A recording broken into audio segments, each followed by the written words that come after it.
그럼 오늘 웨비나 시작을 해보도록 하겠습니다. 정말 많은 분들이 신청을 해주셨고 관심을 가져주시는 웨비나인 것 같은데요. 오늘은 하시코프를 소개를 해드리고 하시코프에서 제공하는 솔루션들에 대한 기초적인 정말 베이직한 소개를 위주로 준비를 했습니다. 그래서 하시코프가 궁금하셨던 분들, 뭐 테라폼, 볼트, 노마드, 컨설에 대해서 이게 도대체 어떤 솔루션이길래 이렇게 IT 시장에서 요즘 이렇게 핫할까 이제 궁금하셨던 분들께 좀 도움이 되지 않을까 생각을 합니다. 그래서 오늘 발표는 저희 시니어 솔루션 엔지니어이신 이규석 이사님께서 함께 해주실 예정이고요.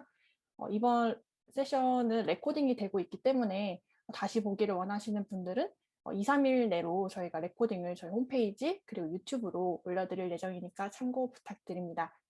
그리고 이번 시간이 굉장히 타이트하다 보니까 저희가 별도의 Q&A 시간을 갖지 않고 있습니다. 그래서 혹시 궁금하신 점 있으시면 저희가 마지막에 보내드리는 그 설문조사 링크를 통해서 문의 주실 내용을 좀 적어주시면 저희 담당자분이 연락을 드릴 수 있도록 하겠습니다. 네, 이 점 참고 부탁드리고요. 그러면 오늘 세션 본격적으로 시작을 해보겠습니다. 이사님. 오늘은 이제 하시코프 자체에 대해서 좀 소개를 전반적으로 드리는 자리, 그리고 컨셉에 대한 부분, 그리고 이제 국내에 이제 하시코프가 들어온 지 2년이 좀 넘었습니다. 그래서 어떤 일들이 벌어졌는지에 대해서 좀 업데이트를 드리는 자리가 될 것 같습니다. 그래서 앞서 설명드렸던 것처럼 좀 더 구체적인 어떤 사례가 필요하시다거나 아니면 기능에 대한 궁금증이 있으시다거나 한다면 저희가 드리는 그 QR에다가 저희 Q&A 탭에다가 입력을 해주시면 저희가 답변을 드릴 수 있을 것 같습니다. 네. 일단 기본적으로 하시코프 자체가 이제 무엇인지, 왜 만들어졌는지, 그리고 하시코프가 설계한 이런 솔루션들이 왜 있는지를 일단 좀 더 이해를 하시면 하시코프의 솔루션들을 이런 방식으로 활용할 수가 있구나 라고 하는 측면으로 좀 생각해 보실 수 있기 때문에 일단 하시코프 자체에 대해서 좀 알아보는 시간을 첫 번째 세션에 가지고자 합니다. 이제 하시코프는 실제 클라우드가 탄생하고 나서 이후에 이제 이런 뭐 클라우드에 있어서 어떤 불편한 점들, 그리고 클라우드를 저희가 맞이함으로 인해서 맡게 되는 여러 가지 도전 과제들이 있죠. 특히나 이제 인프라에 대한 관리를 어떻게 할 것인가? 이건 기존에 우리가 관리하던 VM이나 베어메탈 인프라 환경과는 좀 다른 것 같은데, 어떻게 이런 것들을 효율적으로 관리하지? 거기에 더불어서 굳이 우리가 클라우드가 되더라도 우리가 가지고 있는 기존 인프라도 같이 관리할 수 있지 않을까라고 하는 이런 출발선상에서 이제 인프라에 대한 관리 부분이 생겨났고요. 나머지 이제 네트워크에 대한 관리들, 그리고 서비스에 대한 어떤 여러 가지 시크릿 정보들, 예를 들면 앞서서 뭐 일찍 들어오신 분들은 보셨겠지만 뭐 데이터베이스에 대한 패스워드 관리라든가 아니면 SSH에 대한 키 관리라든가 이런 여러 가지 또 시크릿들이 계속 넘쳐나고 많아지고 저희가 바라보는 이 인프라가 또 클라우드가 되면 될수록 이런 것들은 더 많아지겠죠. 그래서 이렇게 계속 스프롤 된다고 표현하는, 그래서 널리 어딘가 퍼져 있는 이런 시크릿들을 어떻게 관리할 수 있을 것인가라고 하는 시크릿에 대한 고민거리, 그리고 저희가 실제 궁극적으로 원하는 이런 애플리케이션들을 어떻게 우리가 쉽게 올리고 우리가 원하는 런타임들, 특히나 요즘에는 개발자들이 선호하는 런타임들이 굉장히 다양해지기 때문에 이런 것들을 지원할 수 있는 환경을 어떻게 만들 수 있을까라고 하는 측면에서 접근을 한 각각의 솔루션, 툴들이 아래에 보이시는 패커, 테라폼, 컨설, 바운더리, 볼트, 노마드, 웨이포인트, 웨이그런트라고 보시면 될 것 같습니다. 일단 이 하시코프의 솔루션들, 이 만들어진 취지부터 일단 이해하고 같이 넘어가면 좋을 것 같습니다. 앞에 보이는 이 두 분은 이제 하시코프를 창업한 창업자 두 분입니다. 한 분은 미셸 하시포터고요. 또 한 분은 이제 아몬 데드거라고 하는 이 두 분이 실제 저희 모든 솔루션들을 현재도 이제 매니징을 하고 있는 상태라고 볼 수 있는데요. 첫 번째 이슈는 결국은 우리가 맞닥뜨리고 있는 이 클라우드 환경, 특히나 이제 국내에 이제 클라우드가 들어온 지 꽤 됐었고, 사실상 당시에는 과연 이게 한국에서 통하는 비즈니스일까? 이게 과연 사람들이 쓸까라고 고민했지만, 아마 지금 여기 계시는 분들은 다 아시다시피, 네, 클라우드를 쓰려고 하고, 또 많이들 도입을 해서 쓰고도 있고, 이런 방식으로 좀 흐름이 바뀌어 나가고 있구나라는 걸 아마 몸소 겪고 계실 겁니다. 그래서 근데 문제는 이렇게 다양하게 등장하는 클라우드들을 어떻게 하면 하나의 어떤 매니지먼트, 하나의 컨트롤 플레인으로 엮어갈 수 있을까? 이렇게 다양한 인프라들을 너무 각각이 서로 다른 어떤 매니지먼트 툴들을 가지고 있는데 이런 것도 어떻게 하나로 관리할 수 있지? 라는 이런 질문에서 하나가 시작이 되었고요. 또 한 가지 두 번째로는 단순히 이런 것들을 해결할 수 있는 것들을 어떤 기술이나 툴이나 펑션으로만 해결할 수 있을까?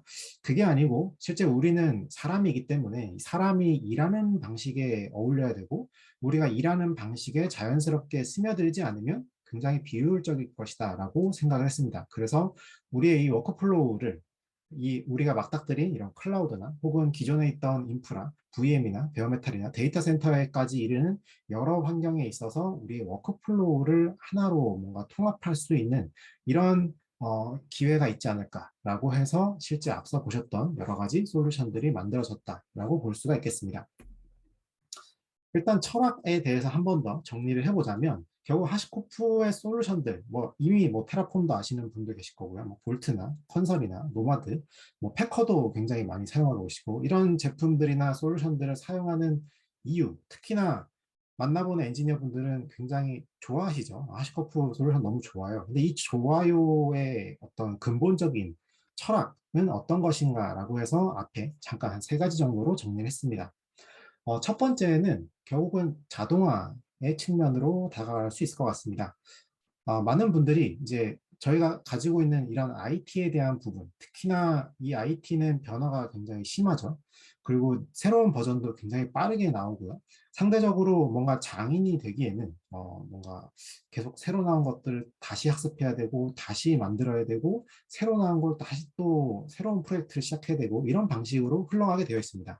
하지만 이런 것들을 단순히 그때 당시에만 쓰기 위해서 뭔가 작성을 하고 구성하는 것이 아니라 내가 한번 만들어 놓은 것들을 어떻게 하면 하나의 어떤 노하우처럼 혹은 나의 자산으로 만들어서 이런 것들을 자동화시킬 수 있을까? 혹은 항상 저희가 문서에 대한 비율을 보면 최신판이 있고 최신판에 최신판이 있고 최종판이 또 나오죠. 네, 이런 것처럼 단순히 우리가 어떤 문서로만 관리하는 것이 아니라 실제 돌아가는 코드 형식으로 나오는 게 어떨까라고 하는 측면에서 시작한 것이 이 코드에 대한 자동화 그리고 이 코드이기 때문에 가능한 버전과 히스토리 관리라고 볼 수가 있습니다.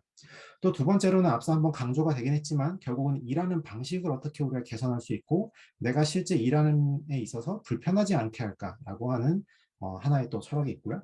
마지막으로는 진짜 저희 툴들을 사용하시는 모든 사용자들이 실질적으로 나의 실무에 적용할 수 있게 하는 것을 목표로 합니다. 그래서 이런 컨셉으로 만들어진 각각의 솔루션들이 앞서 보셨던 여러 가지 툴들이 있다라고 보시면 좋을 것 같습니다. 자, 앞서서 이 제품들의 철학, 그리고 제품들이 나오게 된 배경에 대해서 간단히 소개를 드렸고요. 그럼 그 중에서도 가장 대표적인 네 가지의 솔루션, 첫 번째인 테라폼, 볼트, 컨솔, 노마드 이런 것들이 어떻게 동작하고 왜 필요하고 어떤 식으로 사용되고 있는가에 대해서 좀 업데이트를 드리도록 하겠습니다. 일단 나오는 배경이 앞에서 보셨던 것처럼 결국 저희 워크플로우를 합치고 싶다인 거죠. 그래서 기존의 저희 데이터 센터 고정되어 있고 뭔가 새로운 프로젝트를 하려면 다시 구매하고 실제 하드웨어가 우리 실제 데이터 센터에 들어오기까지 오랫동안 시간이 걸렸던 이런 고정된 인프라 환경에서 실제 우리가 맞닥뜨리고 있는 환경 그리고 우리가 가려고 하는 환경은 이제 좀 동적인 환경이죠. 그래서 요즘의 데이터 센터는 굉장히 동적이고 우리가 필요할 때 주문형으로 쓸 수 있고 또 필요가 없어지면 바로 없애버릴 수도 있는 이런 방식의 동적인 환경이 우리 눈앞에 있습니다. 문제는 이 환경에서 실제 도구들에 대한 부분 그리고 내가 쓰는 이 대상 인프라에 대해서 자동화를 하고 싶다 혹은 관리에 대한 편의성을 높이고 싶다 하면 실제 각각의 클라우드 혹은 프라이빗 클라우드마다의 서로 다른 도구들이 서로 다른 영역을 담당하고 있습니다. 여기서 바라보시는 것 중에서도 실제 프라이빗 클라우드는 대표적으로 VM웨어나 오픈스택이나 혹은 베어메탈 같은 환경도 있을 수 있고요. 퍼블릭 클라우드는 최근에 국내에서는 AWS, 애저, 구글도 있지만 실제 알리바바나 네이버 클라우드 같은 다양한 또 클라우드 벤더들이 존재하죠. 이 각각의 클라우드 환경에는 각 레이어마다 서로 관리하는 툴들이 또 복잡하게 얽히설키 준비가 되어 있습니다.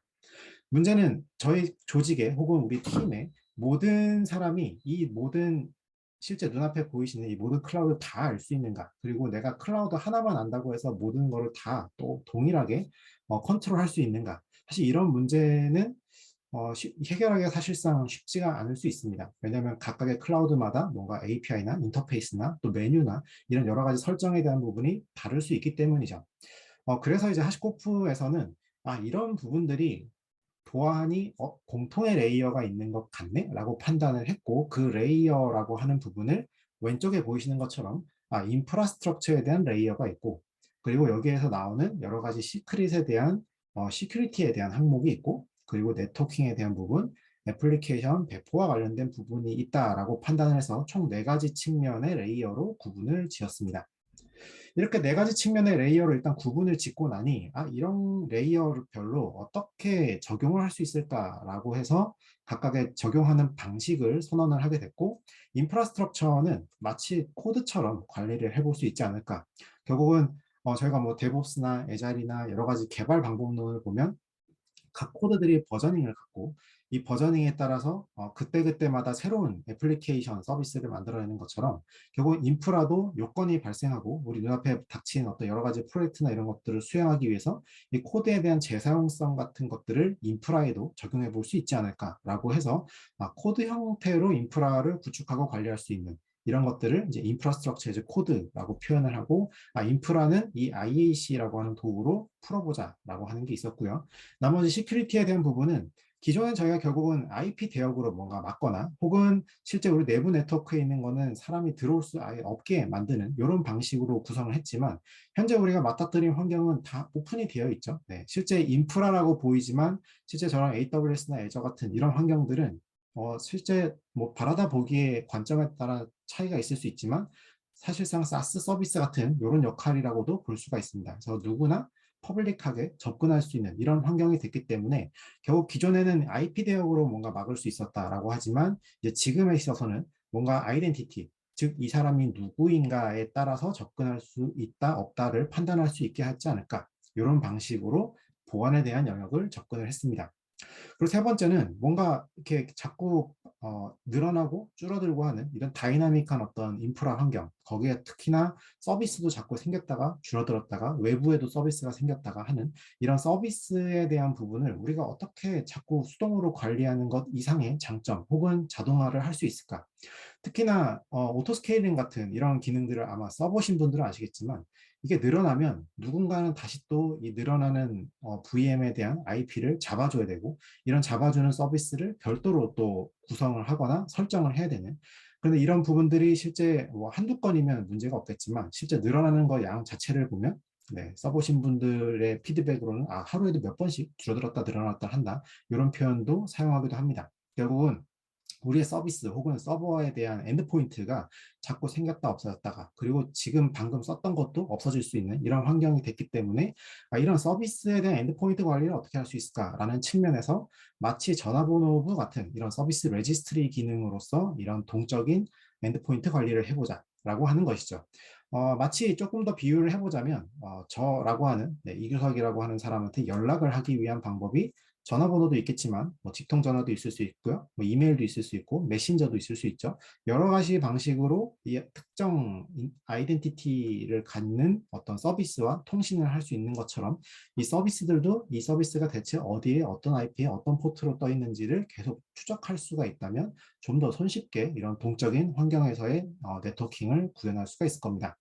그리고 마지막으로는 사실 요즘에 애플리케이션에 대한 뭐 런타임에 대한 문제는 대부분이 또 컨테이너로 또 많이 가시려고 하죠. 근데 조금 한편으로 또 생각해 보면 저희에게 남아있는 서비스들 중에 거의 한 90%는 아직 잘 동작하고 있고 그런 구조는 과거에 저희가 몇십 년간 잘 쌓아 올려온 대부분은 뭐 3T 환경도 있고요. 아니면 별도의 프로세스로 돌아가는 뭐 C++이나 C샵이나 이런 환경도 있겠죠. 문제는 저희가 가려고 하는 그 환경과 현재 저희가 가지고 있는 실제 애플리케이션의 환경, 이 두 개가 워낙 다르다 보니 이런 것들을 어떻게 워크플로우를 하나로 통합할 수 있을까라고 하는 고민을 할 수 있고요. 점차적으로 저희는 컨테이너 같은 환경으로 갈 수밖에 없겠지만 이런 것들을 좀 자연스럽게 넘기기 위해서 혹은 동일한 워크플로우, 즉 동일한 방식으로 운영을 해볼 수 있는 이런 레이어로서의 애플리케이션 레이어를 생각해 볼 수가 있겠습니다. 따라서 이런 것들을 좀 더 구체화해서 제품화 시킨 게 테라폼과 볼트와 컨솔, 노마드의 역할이 이 역할들을 수행한다라고 볼 수가 있겠습니다. 조금 더 상세하게 들여다보면 이 테라폼과 골드 컨솔 러마드 이것들을 실제 사용하시는 측면을 봤을 때 지금 앞서 이 화면에 보이시는 것처럼 뭔가의 단계를 저희가 표현을 합니다. 특히 이제 테라폼을 예를 들어보면 인프라에 대한 구성과 관리를 코드로 해보자라는 걸 조금 더 지나가게 되면 이게 코드이기 때문에 여러분이 아시다시피 이 코드라고 하는 거는 저희가 조건이라는 거를 달 수가 있습니다. 특히나 제가 인프라를 프로비저닝 하는 데 있어서 예를 들면 뭐 대표적으로 클라우드라고 가정을 했을 때 우리가 쓸 수 있는 어떤 인스턴스 타입은 예를 들면 뭐 M5X라지 정도의 어떤 스펙을 써야 되는데 간혹 잘 모르는 사람이 혹은 스크롤 하다가 손이 조금 미끄러져서 갑자기 좀 더 비싸거나 혹은 과도한 어떤 비용을 청구할 수 있는 이런 인프라를 프로비저닝 할 수도 있겠죠. 물론 그 당시에 뭐 실수를 알면 좋겠지만 사실 이런 실수라는 것이 한번 지나고 나면 이미 이제 비용은 청구되는 상황이기 때문에 이런 것들을 어떻게 하면 좀더 미연에 방지할 수 있을 것인가라는 고민을 해볼 수 있습니다. 따라서 이런 인프라를 프로비저닝함에 있어서 이 코드적인 스타일을 활용하게 되면 미리 여기다가 저희가 쓸 수 있는 인스턴스 타입과 아닌 것들을 구별할 수도 있고요. 이런 거에 따라서 이 프로비저닝 당시에 애초에 막을 수도 있는 이런 상황들을 연출할 수가 있겠습니다. 이런 어떤 각각의 단계에 대한 상세한 부분은 실제 국내에서 적용되는 어떤 사례에 조금 더 빗대어서 설명을 드리도록 하겠습니다. 국내 사례 연구인데요. 앞서서는 이제 제품에 대한 컨셉에 대해서 설명을 드렸었고, 실제 앞에 보셨던 이 각각의 단계에 따라서 어떻게 국내에서는 진행되고 있는가에 대해서 좀 더 알려드리면 조금 더 와닿을 수 있지 않을까라고 하는 측면에서 최대한 이제 제품 자체에 대한 기능 설명을 좀 줄여 놓았습니다. 네, 그 부분은 좀 감안해서 드려주셨으면 감사하겠습니다.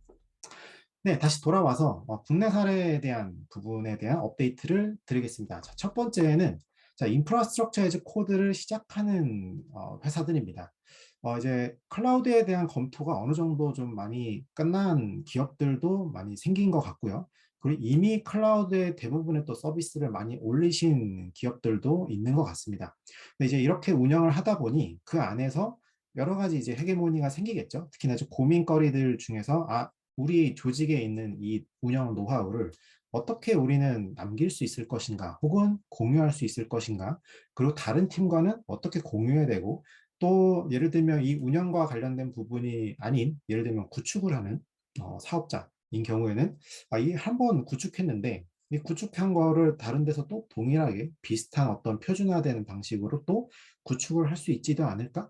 이런 여러 가지 방식들에 대한 고민거리가 생깁니다. 그래서 거기에 대한 어떤 하나의 해결책으로 이제 IAC라는 도구를 찾게 되는 것 같습니다. 이런 IAC는 여러 가지 이제 효과에 대한 뭐 설명들은 뭐 인터넷 찾으면 굉장히 많이 나오지만 실제 이제 기업이 바라다 보는 IAC에 대한 부분은 자산화와 표준화와 자동화에 좀 포커싱이 되는 것 같습니다.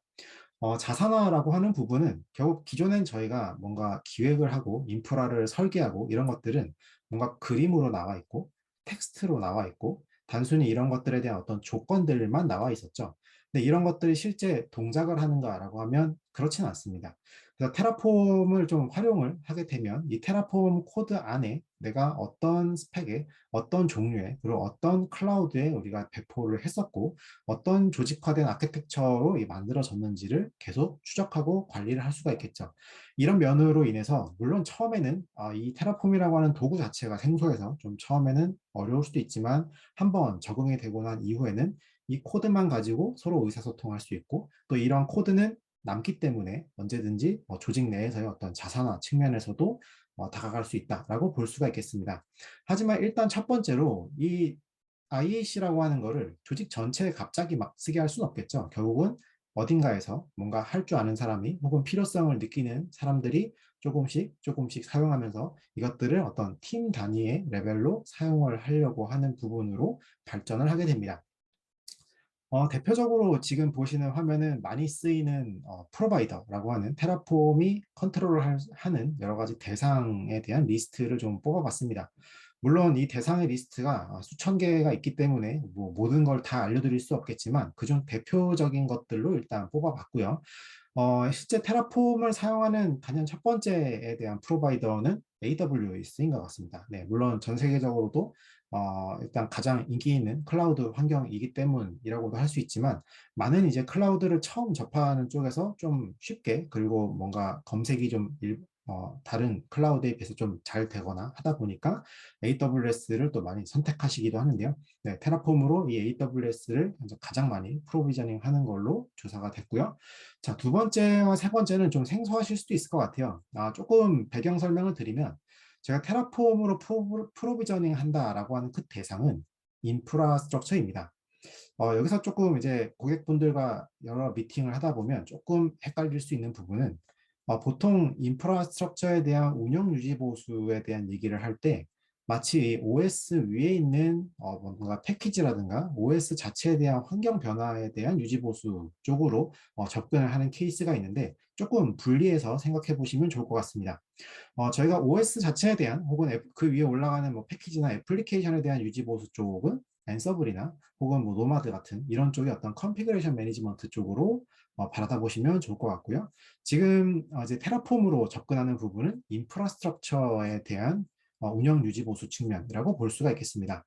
하지만 실제 이 테라폼 하나를 가지고 이런 컨피그레이션 매니지먼트까지 다 하고 싶어 라고 할 때 선택할 수 있는 게 지금 보시는 이제 널이라고 하는 프로바이더입니다. 이걸 이제 사용하시면 물론 이뮤터블하게 관리할 수는 없겠지만, 테라폼이 인프라를 만들고, 예를 들면 AWS에 뭐 VPC 만들고 네트워크 만들고 뭐 시큐리티 그룹 만들고 VM까지 다 만들고 난 다음에 저 널이라고 하는 걸 써서 뭔가 추가적인 패키지를 설치한다던가 아니면 패치를 한다던가 하는 이런 동작들을 좀 수행하기에 수월한 하나의 도구가 되겠습니다. 세 번째는 실제 인프라를 운영하시는 분들의 고민을 좀 나타내는 것 같아요. 랜덤이라고 하는 거는 패스워드를 랜덤으로 만들어주거나 아니면 아이디 같은 것들을 만들어주거나 네이밍을 랜덤으로 발생시켜주는 이런 도구입니다. 그만큼 이제 관리해야 되는 인프라가 워낙 다양하기도 하고, 물론 이제 패스워드를 겹치게 하는 거 누구도 원치 않지만 귀찮아서 또 어쩔 수 없이 다 비슷비슷하게 또 만들어지는 경향도 있긴 하겠죠. 그래서 이런 고민거리들을 실제 인프라를 운영하시는 분들이 되게 어려워하는구나. 그리고 많이 좀 풀어내 보려고 하는구나 라는 측면에서 이 랜덤이라고 하는 프로바이더도 굉장히 많이 사용하시는 것 같습니다. 네, 일단 도구에 대한 얘기는 좀 차차 하고, 실제로 많이 사용되는 이제 대상에 대해서 좀 더 조사를 해보면, 네, AWS는 뭐 1위라고 되어 있고요. 나머지 것들은 뭐 애저도 많이 쓰시고 구글 클라우드, 그리고 쿠버네티스도 테라폼으로 또 많이 사용하시는 걸로 나와 있습니다. 뭐 쿠버네티스 자체가 뭐 국내에서 아직 뭐 그렇게 막 모든 회사가 대중적으로 사용하는 부분은 아닐 수도 있겠지만, 결국은 이 쿠버네티스에 대한 부분도 이 IAC라는 도구를 써서 뭔가 이뮤터블하게 관리할 수 있고, 히스토리를 관리하고, 또 다른 팀에서 같은 어떤 리소스에 대한 결과물을 뭔가 공유할 수 있고 하는 부분에 장점이 있다 보니까 쿠버네티스도 많이 활용하시는 것 같고요. 또 하시코프의 뒤에 설명드리겠지만 볼트 같은 것들도 또 많이 활용해서 설정을 하시는 것 같습니다.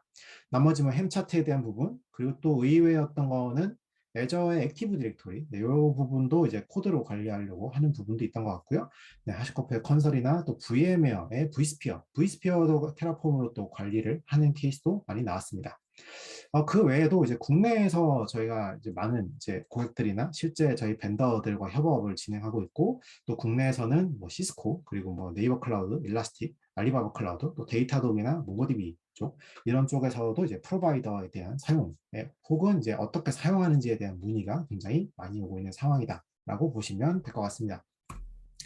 그러면 이제 테라폼을 썼을 때 앞서서 뭐 테라폼이 뭐 표준화도 하고요, 뭐 자산화도 시켜주고요, 뭐 자동화도 해줍니다. 단순히 그냥 이렇게 설명만 드리면 그래서 뭐 어떻게 하라는 거지? 약간 이런 질문이 또 나오실 수 있을 것 같아요. 지금 보시는 화면은 그 중에서도 아주 심플한 부분이긴 하지만 대체 기존의 방식과 무엇이 달라지는가에 대한 조금 구체적인 사례입니다. 왼쪽에 보이시는 것처럼 결국은 기존에 저희가 뭔가 AWS에 혹은 여러 가지 클라우드 환경에서 프로비저닝이라고 하는 뭔가 리소스를 만든다라고 하는 작업을 하려면 일단 웹페이지에 로그인을 하시죠. 네, 로그인하고 그 다음에 내가 찾는 어떤 특정 서비스에 들어가서 그 서비스에서 요구하는 여러 가지 이런 옵션들, 예를 들면 왼쪽에 보이시는 것처럼 내가 어떤 EC2 인스턴스를 만들 거고 어떤 이미지를 쓸 거고 인스턴스 유형은 뭘 할 거고, 세부 설정은 뭘 할 거고, 네트워크 구성은 뭘 할 건지, 이런 것들을 다 이제 클릭해서 하나의 EC2를 멋지게 만드실 수가 있죠. 제가 멋지게라고 표현을 드린 부분은 처음에 하실 때는 굉장히 재밌게 하실 수 있을 것 같습니다. 네, 처음에 처음 내가 클라우드를 써보고 이 클라우드라는 걸 통해서 기존에는 VM 한번 만들려면 굉장히 시간도 오래 걸리고 프로세스도 많이 태우고 해냈던 이런 것들이 굉장히 빨리 만들어지네? 라고 해서 굉장히 즐겁게 일할 수 있을 텐데 문제는 사람이 일을 하면서 이 반복되는 클릭 작업을 계속하게 되면 당연히 재미가 없어질 수도 있고요. 재미를 좀 떠나서 실제로 사람에 대한 어떤 실수가 또 발생할 수도 있겠죠. 네, 한번 제가 아까 설명을 잠깐 드렸던 것처럼 인스턴스 타입을 뭐 잘못 정한다던가 아니면 내가 대상으로 지정한 어떤 VPC 네트워크를 잘못해서 다시 또 부시고 다시 만들어야 되는 이런 상황들이 발생을 할 수가 있습니다. 그래서 테라폼이 하는 역할은 지금 왼쪽에 보시고 있는 이런 UI 인터페이스의 작업을 명세화시키는 작업을 한다라고 보시면 될 것 같습니다. 결국 왼쪽에 있는 것을 오른쪽처럼 뭔가 코드화된 스타일로 변경을 시키는 것이고요. 실제 인프라를 운영하시는 분들은 굉장히 익숙하신 작업 중에 하나입니다. 네, 이거를 저희가 굳이 비유하자면 스크립트 짜는 정도의 수준이라고 표현을 드립니다. 결국은 내가 OS에 들어가서 뭔가 명령어를 쳤던 여러 가지 것들을 매번 반복하다 보니 이거 굳이 매번 반복하는데 쉘이나 이런 걸로 한 번에 만들어 버릴까 해서 쉘로 관리하시고 내가 언제든지 똑같은 작업은 똑같은 어떤 결과를 기대할 수 있는 쉘을 실행하시죠. 마찬가지로 지금 설정하는 여러 가지 뭐 예를 들어서 EC2 같은 쪽에서 뭐 타입을 정한다던가 아니면 EC2가 어디에 떠야 되고 어떤 네트워크를 써야 되는지 이런 여러 가지 것들을 미리 그냥 선언을 해놓고 실행만 시키면 항상 동일한 수준의 동일한 품질의 동일한 어떤 표준이 된 인스턴스를 생성할 수 있게 해주는 역할이 이제 테라폼의 주 역할이다라고 보실 수가 있겠습니다. 이렇게 이제 사용에 대한 부분을 좀 고민하고 나면 사용하는 것까지도 좋은데 문제는 이거를 우리만 써야 되나? 약간 이런 부분으로 또 나아가는 케이스도 있는 것 같습니다. 조금 더 이제 구체적으로 설명을 드리면 개인이 쓰시거나 아니면 우리 팀에서 열심히 잘 쓰고 있었는데 문제는 IAC를 사용하다 보면 그만큼의 어떤 노하우가 생기고 또 자사의 어떤 표준이 생기고 템플릿화 돼서 우리의 어떤 인프라 프로비저닝 표준은 이 방식으로 프로비저닝 하면 돼 라는 정도 수준으로 뭔가 합의가 되어가기 시작하겠죠. 그리고 더불어서 모든 조직원이 다 테라폼을 잘할 수 있는가? 네, 요거는 현실적으로 좀 불가능한 것 같습니다. 네, 결국은 누군가는 굉장히 잘하시는 분들이 생길 거고, 이분들이 만들어 놓은 코드를 반복적으로 재활용하면서 사용하게 되는 경우로 넘어가겠죠. 그래서 이제 국내 어떤 특정 기업에서는 미리 어떤 특정 팀에서 만들어 놓은 요 코드만 가지고 실제 어떤 신청만 하면 마치 포털에서 내가 원하는 뭐 VM이 몇 개고 AWS에 들어가야 되고 EKS가 하나 필요하고 RDS가 하나 필요해 라는 정도 수준의 어떤 심플한 클릭만 하면 바로 인프라를 만들어서 제공할 수 있는 정도 수준의 셀프 서비스 인프라스트럭처에 대한 부분을 고민하고 계십니다. 네, 지금 이제 화면에 보이시는 게 실제로 그냥 해당 고객사에서 구성한 어떤 셀프 서비스 포털 화면으로 보시면 될 것 같고요. 결국은 여기서 강조하는 것은 메시지에도 보이시는 것처럼 시간이죠. 결국은 저희가 뭔가 새로운 프로젝트를 시작하고 뭔가 테스트 환경을 세팅하고 새로운 또 클라우드 환경을 배포하고 뭐 만드는 것들은 실제 뭐 컨셉적으로 보면 쉽다라고 표현할 수 있습니다. 그 쉽다라는 거는 상대적인 거죠. 과거에는 저희가 인프라를 사서 들어와야 되고 VM에 대한 생성 요청을 티켓팅을 해야 되고 받는데 뭐 한 며칠, 뭐 몇 개월 뭐 이렇게 걸릴 수도 있는 이런 부분들을 미리 생성만 해놓고 미리 검증이 된 코드만 준비가 되어 있으면 얼마든지 우리가 이런 코드를 가지고 재활용하고 새로운 이런 셀프 서비스 형태의 어떤 포탈 같은 것들을 구성해서 단시간 안에 내가 직접 필요한 인프라를 바로 얻어갈 수 있는 이런 방식의 요청 처리를 할 수 있지 않을까라고 생각이 됩니다. 특히나 이런 인프라스트럭처에 대한 제공은 전문가가 좀 드문 환경에 훨씬 더 유리하게 동작을 할 거고요.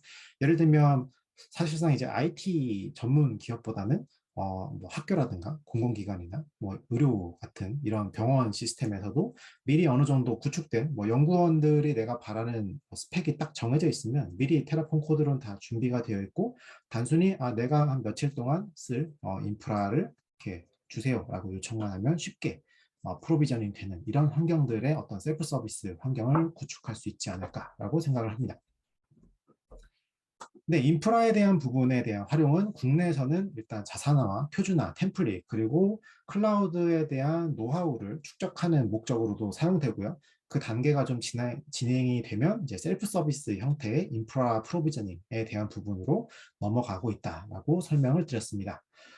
그리고 그 다음으로는 시크릿에 대한 관리 부분입니다.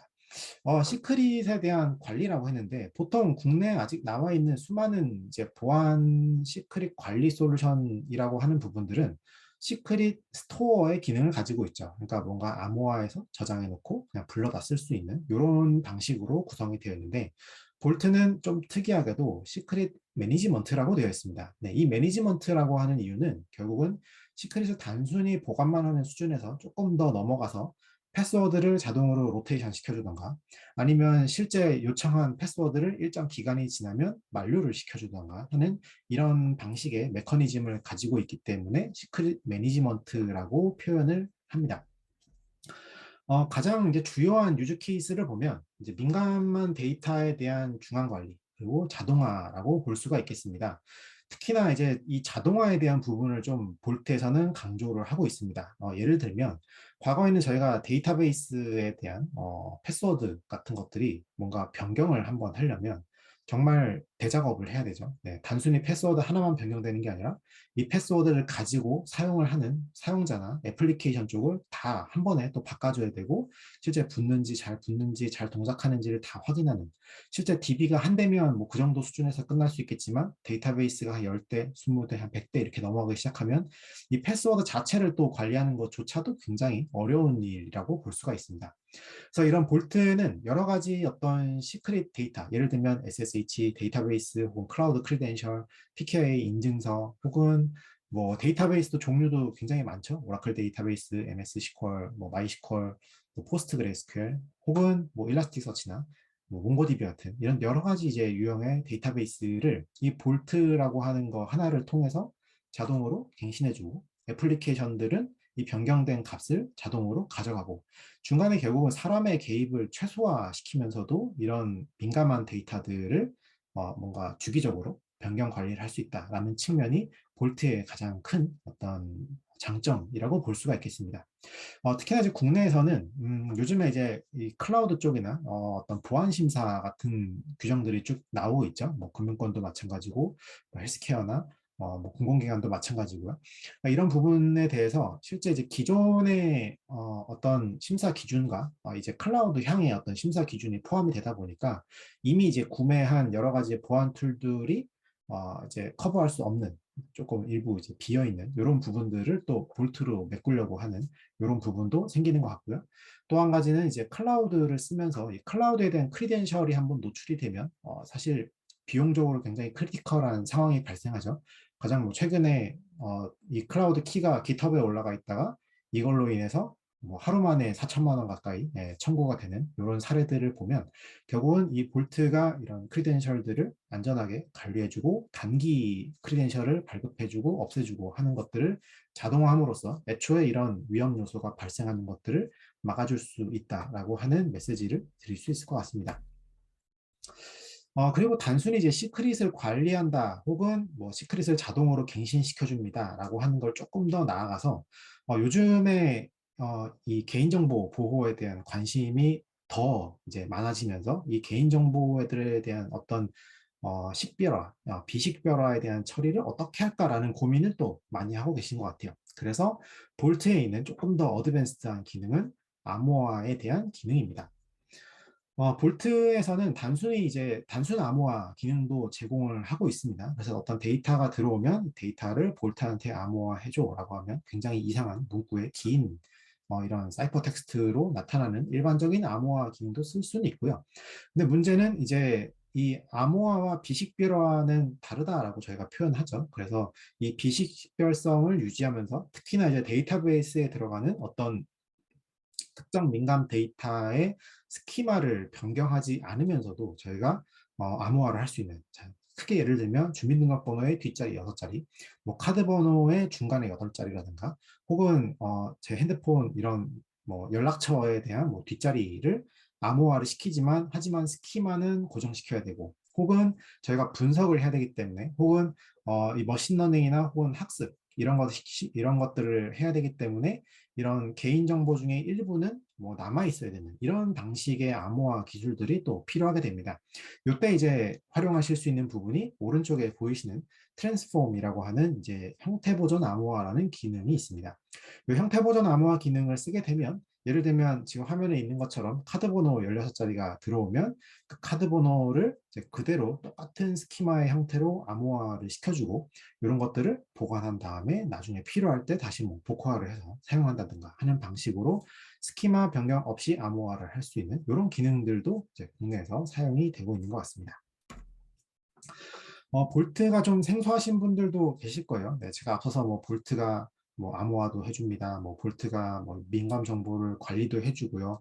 사실 국내에서 뭐 여러 가지 보안 툴들이 있지만 좀 결이 살짝 다르기 때문에 저거를 많이 쓸까라고 고민하시는 분들도 계실 것 같아요. 근데 뭐 되게 유명한 기관이죠. 네, 클라우드 네이티브 컴퓨팅 파운데이션이라고 하는 CNCF에서도 실제 사용자들을 대상으로 이제 조사를 한 자료를 보면 현재 하시코프 볼트가 가장 많이 쓰이고 가장 많이 선호되는 제품으로 나와 있습니다.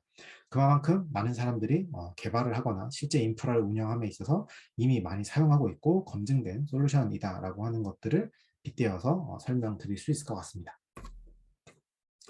네, 다음으로는 컨설과 노마드를 좀 한 번에 설명드리고자 합니다.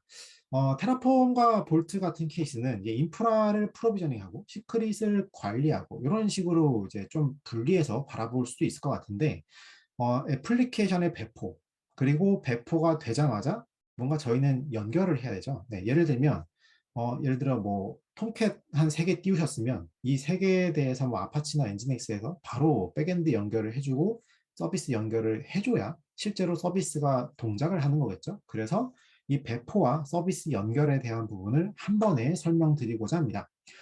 일단은 컨설에 대해서 먼저 설명드리면 물론 뭐 서비스 메시 기능도 있고 뭐 네트워크 오토메이션 기능도 있고 하지만 일단 가장 기본이 되는 이 서비스 레지스트리라고 하는 기능입니다. 서비스 레지스트리는 아까 잠깐 설명드렸던 것처럼 전화번호부 같은 역할을 합니다라고 설명을 드렸죠. 그럼 이게 어디에서 가장 많이 쓰일 수 있을까라고 한다면 저희가 실제 만들고 구현하려고 하는 마이크로 서비스 환경에서 굉장히 큰 역할을 수행할 수가 있습니다. 서비스가 점점 많아지고 서비스가 어떨 때는 뭐 하나만 있다가 어떨 때는 갑자기 스케일링 돼서 뭐 늘어나고 혹은 없어질 수도 있죠. 이런 각각의 상황에 대해서 이 서비스에 대한 엔드포인트를 관리해주고 연결해 줘야 되는 이런 니즈가 발생을 할 때 이 개발 쪽에서 굳이 이런 서비스 디스커버리에 대한 뭐 별도의 뭐 코딩 작업 없이도 플랫폼 가리지 않고 사용할 수 있게 만들어 주는 게 컨설의 서비스 디스커버리 기능이라고 보시면 될 것 같고요. 또 한 가지는 이제 노마드 같은 케이스는 컨테이너 애플리케이션도 지원을 하지만 레거시 애플리케이션도 지원하는 굉장히 특이한 오케스트레이터입니다. 보통 저희가 해외에서도 이 평가되는 부분을 보면 레거시를 쓰던 고객이 혹은 뭐 컨테이너만 뭔가 오케스트레이션 하는 환경으로 넘어가는 이런 단계에서 굉장히 유용하게 쓸 수 있는 아주 쉬운 오케스트레이터다라고 표현을 합니다. 그래서 컨테이너 애플리케이션도 하실 수 있고 기존의 레거시 애플리케이션도 같이 오케스트레이션 해주고 죽으면 살려주고 필요하면 늘려주고 줄여주고 하는 오케스트레이터라고 보실 수가 있겠습니다. 조금 더 구체적으로 설명드리면 결국 이 서비스가 점점 이 클라우드 위에 올라가는 것들은 클라우드 네이티브화 된 것들을 좀 선호하시죠. 네, 그만큼 뭔가 스테이트리스하고 뭔가 변화에 좀 적절히 더 대응할 수 있고 혹은 이제 스케일 인아웃이 좀 유용한 이런 것들을 좀 많이 생각하게 되는데 여기에 대한 어떤 동적인 증가와 감소에 대해서 이 서비스들을 동적으로 추적해주고 연결해주고 하는 역할을 수행하게 되고요. 특히나 이제 플랫폼이 다양해지고 있는 것 같습니다. 네. 뭔가 뭐 굳이 좀 나쁘게 말하자면 파편화되고 있다라고도 할 수 있을 것 같은데, 어떤 조직은 AWS를 쓰고 어떤 조직은 애저를 쓰고 또 어떤 조직은 여전히 데이터 센터를 쓸 수도 있죠. 이런 다양한 플랫폼 상에서의 데이터 통신을 안전하게 어떻게 할 수 있을까라고 하면 사실 인프라 레벨에서는 VPN, 네, 많이 또 고민하실 겁니다.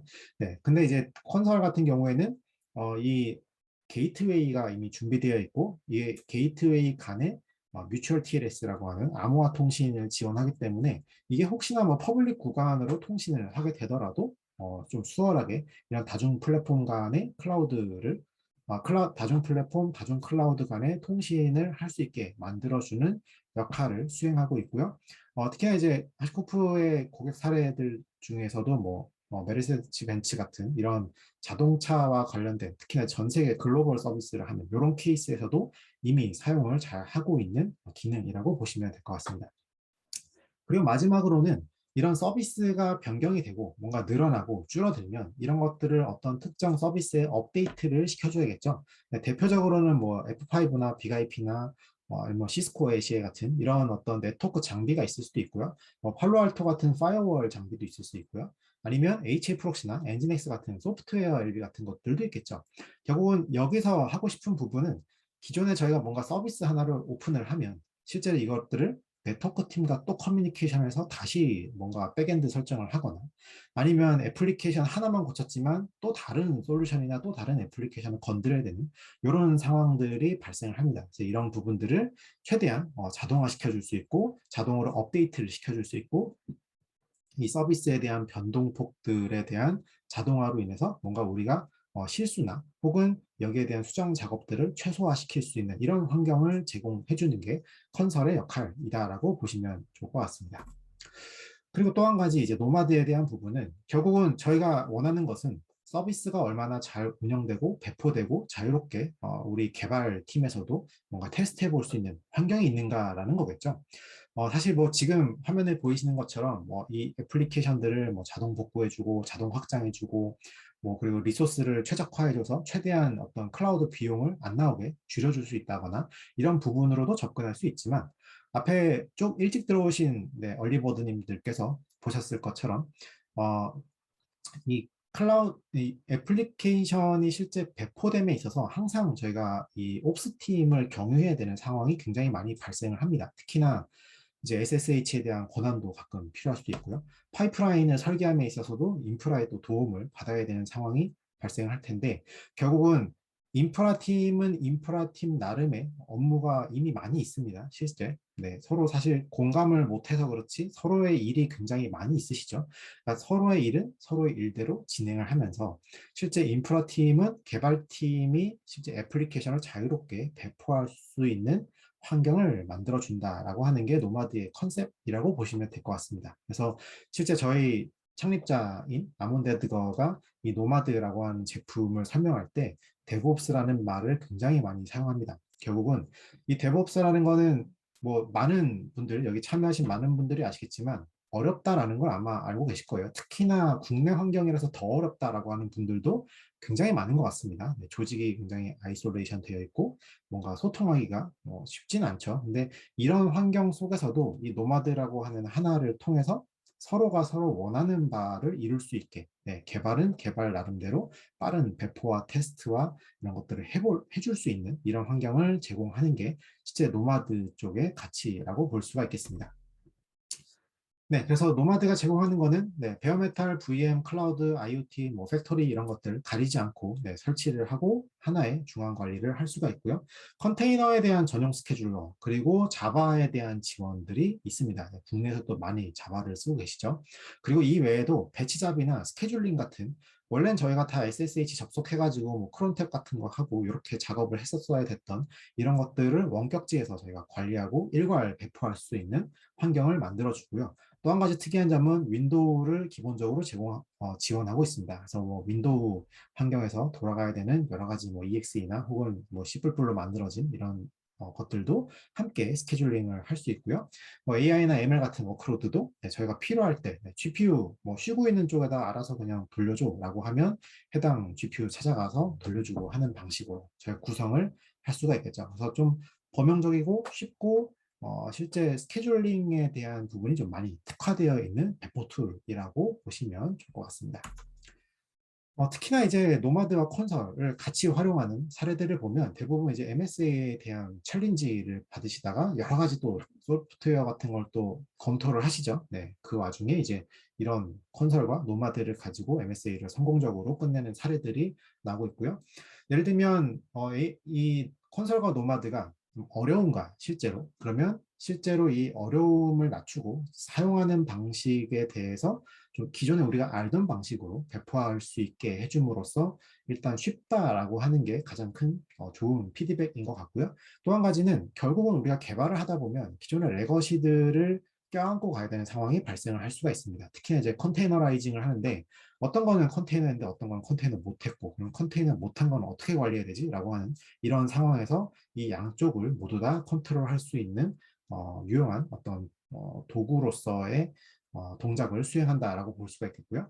또 배포 오케스트레이션 관련돼서는 뭐 여러 가지 CI/CD와 연계하기도 수월하게 API가 다 풀리 제공이 되고 UI나 CLI API 모두 제공하고 있고요. 롤링과 블루그린 같은 이런 배포 정책도 요즘에 나오는 이런 배포 전략들도 이제 활용을 할 수 있고요. 특히나 이제 오토 스케일링이나 오토 힐링 같은 기능이 있기 때문에 서비스에 대한 장애를 좀 최소화할 수 있는 이런 부분도 있습니다.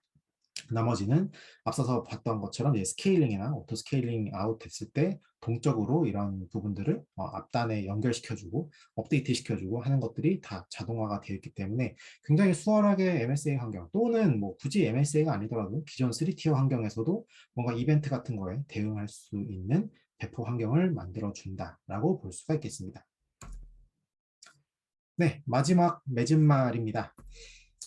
결국은 저희 하시코프의 솔루션들을 보면 각각의 레이어를 담당하고 있죠. 네, 굳이 레이어를 일부러 좀 매핑을 시켜본다면 운영 담당자가 있을 수 있고요. 보안 담당자가 있을 수 있고요. 네트워크 담당자, 그리고 개발 조직이 있을 수 있죠. 이게 뭐 각각의 역할은 당연히 따로따로 정해져 있겠지만은 이런 조직과 기관 이런 쪽에서의 어떤 IT 전략이 있을 겁니다. 이 IT 전략이 결국 구체화되고 기획화돼서 각각의 팀마다 어떤 기획이 내려가게 되죠. 이 팀마다 내려간 기획은 서로만 자기들 팀만 알 수 있는 용어로 내려오게 되고 이것들을 수행하게 됩니다. 그래서 많은 분들이 뭐 경험해 보셨겠지만 이 팀과 팀 간의 악유가 생기는 부분은 서로 다른 용어와 다른 이해를 가지고 대화를 하기 때문에 실상 뭔가 협업하기가 사실 쉽지 않은 이런 부분이 발생을 하겠죠. 하지만 이 하시코프의 툴은 결국은 워크플로우를 개선하는 거고 실제로 옵스가 하는 일, 뭐 네트워크가 하는 일, 각각의 하는 일은 원래 하던 대로 잘 하고 실제로 이렇게 하던 일에서 발생한 여러 가지 정보들을 투명하게 공유하거나 아니면 자원을 쉽게 사용할 수 있게 제공하는 방식으로 바꾸면서 우리가 실제 원하는 각각의 조직의 전략을 하나의 용어로 하나의 어떤 워크플로우로 설계를 할 수 있다라는 점이 하시코프의 솔루션들이 주는 어떤 가치라고 볼 수가 있겠습니다. 결국은 뭐 하나의 예를 들자면 보안팀에서는 뭐 예를 들면 클라우드에 대한 크리덴셜을 보호해야 된다. 절대로 뭐 이 운영팀에서 로컬에다 관리하지 마라. 이런 식의 어떤 규정을 내릴 수도 있고요. 특히나 이런 옵스팀에서는 그렇다면 이것들을 우리는 볼트로 관리를 할 거고 우리가 테라폼이라고 하는 걸 쓰더라도 볼트에서 인티그레이션 된 어떤 특정 크리덴셜로 자동화돼서 우리가 관리를 할게 라고 한다면 실제 저희가 뭔가 이 별도로 관리하기 위한 시크릿 관리를 없애더라도 뭔가 자연스럽게 인티그레이션 되는 환경을 만들 수도 있고요. 또 네트워크 팀에서는 실제로 이 테라폼으로 프로비저닝 된 어떤 네트워크에 대한 정보들, 특히나 이제 VPC에 대한 뭐 ID나 이런 걸 다 공개할 필요 없이 뭐 특정 뭐 네트워크 정보, 뭐 예를 들면 시큐리티 그룹의 아이디 정도만 노출시키고 실제 설정이 어떻게 되어 있는지는 몰라도 되겠죠. 네, 실제 VM을 프로비저닝 하는 쪽에서는. 그래서 네트워크에 대한 롤과 어떤 규정은 네트워크 팀이 오너십을 가져가지만 실제 다른 팀이 필요한 정보들은 테라폼의 스테이트의 어떤 내용으로 공유를 한다던가 그리고 뭐 이렇게 구성이 된 인프라에 대한 정보는 알 필요가 없이 그냥 단순히 개발할 수 있는 환경만 오픈해줘서 쉽게 배포를 할 수 있게 만들어주는 노마드 같은 역할도 수행을 할 수가 있겠습니다. 결국 이런 단일화된 어떤 워크플로우를 가지고 조직이 되어 있지만 그럼에도 불구하고 우리가 협업을 할 수 있는 환경을 만들어주는 부분이 네, 하시코프의 솔루션이 가지고 있는 철학 쪽이라고 볼 수가 있겠습니다. 네, 각각의 도구들, 네, 여러 가지를 설명드렸지만 모든 팀에 다 도움이 되셨으면 좋겠다라는 바람으로 설명을 드렸고요. 네, 아까 설명드렸던 것처럼 설문조사 쪽을 통해서 또 Q&A 같은 것들을 많이 남겨주시면 제가 직접 답변 드리거나 아니면 뭐 별도 미팅이 필요하시면 같이 또 여러 가지 기술적인 얘기들을 나눌 수 있는 시간을 가질 수 있을 것 같습니다. 네, 발표 감사드립니다. 그럼 여기까지 오늘 웨비나 종료하는 걸로 하고요. 질문 남겨주셨는데 저희 설문조사에 남겨주시면 저희 담당자분이 별도로 좀 답변을 드릴 수 있도록 하겠습니다. 그리고 많이 문의 주신 부분이지만 해당 웨비나는 레코딩이 되고 있기 때문에 오늘 웨비나 종료 후 2, 3일 내로 저희가 홈페이지 그리고 유튜브 통해서 다시 업로드를 해드릴 예정입니다. 그래서 다시 찬찬히 리뷰해 보실 수 있도록 저희가 소개 자료랑 함께 이메일로도 다시 전달을 드리도록 하겠습니다. 네, 그러면 1시간 동안 함께 해주신 이규석 이사님 그리고 많은 참석자분들께 감사를 드리고요. 다시 또 좋은 기회로 찾아뵙겠습니다. 감사합니다. 감사합니다.